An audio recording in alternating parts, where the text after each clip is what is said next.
Praise the Lord. യേശുവിൽ പ്രിയപ്പെട്ട സഹോദരങ്ങളെ, വചനശക്തി ശുശ്രൂഷയിലേക്ക് യേശുവിൻ്റെ നാമത്തിൽ നിങ്ങളെ സ്വാഗതം ചെയ്യുന്നു.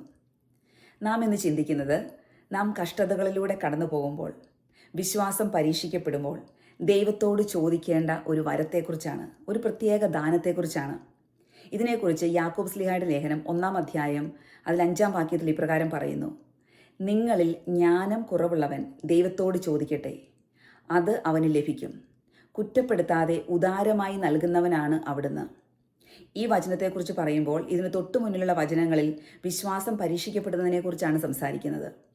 അപ്പോൾ നമ്മുടെ വിശ്വാസം പരീക്ഷിക്കപ്പെടുമ്പോൾ, കഷ്ടതകളിലൂടെയും പ്രതിസന്ധികളിലൂടെയും നാം കടന്നു പോകുമ്പോൾ, ദൈവികമായി എങ്ങനെ പ്രതികരിക്കണം എന്ന് അറിവില്ലാതെ നാം പ്രതിസന്ധിയിലായിരിക്കുമ്പോൾ തളർന്നു പോകാതെ ദൈവത്തോട് പ്രാർത്ഥിക്കേണ്ട ഒരു പ്രാർത്ഥനയാണ്: ദൈവമേ, എനിക്ക് ജ്ഞാനം നൽകണമേ, ജ്ഞാനത്തിൻ്റെ വരം തരണമേ, സ്വർഗത്തിൽ നിന്ന്, അങ്ങയുടെ മഹത്വത്തിൻ്റെ സിംഹാസനത്തിൽ നിന്ന് എനിക്ക് ജ്ഞാനത്തെ അയച്ചു തരണമേ.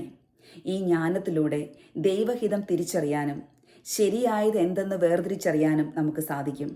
നമ്മുടെ ഉൾക്കണ്ണുകൾ തുറക്കുകയും ദൈവഹിതത്തോട് നമ്മുടെ ജീവിതത്തെ ചേർത്ത് വെക്കാൻ നമുക്ക് സാധിക്കുകയും ചെയ്യും. ആകയാൽ പെന്തക്കോസ്തായ്ക്കായി ഒരുങ്ങുന്ന ഈ നാളുകളിൽ നമ്മുടെ ഹൃദയത്തെ ജ്ഞാനത്തിൻ്റെ വരം സ്വീകരിക്കാനായി നമുക്ക് ഒരുക്കാം. ദൈവഹിതം എന്തെന്നറിയാൻ, ദൈവത്തിൻ്റെ വഴിയിലൂടെ നടക്കാൻ, നമ്മുടെ കഷ്ടതകളെ, പരീക്ഷകളെ, പ്രലോഭനങ്ങളെയെല്ലാം ദൈവത്തിൻ്റെ കണ്ണിലൂടെ കാണാൻ ജ്ഞാനത്തിൻ്റെ വരത്തിലൂടെ നമുക്ക് ദൈവം കൃപ തരുമാറാകട്ടെ. ഇതിനായി നമുക്ക് പ്രാർത്ഥിക്കാം. നമ്മളെല്ലാവരും പരിശുദ്ധാത്മാവിനാൽ നിറയട്ടെ, വചനത്തിൻ്റെ ശക്തിയാൽ നിറയട്ടെ.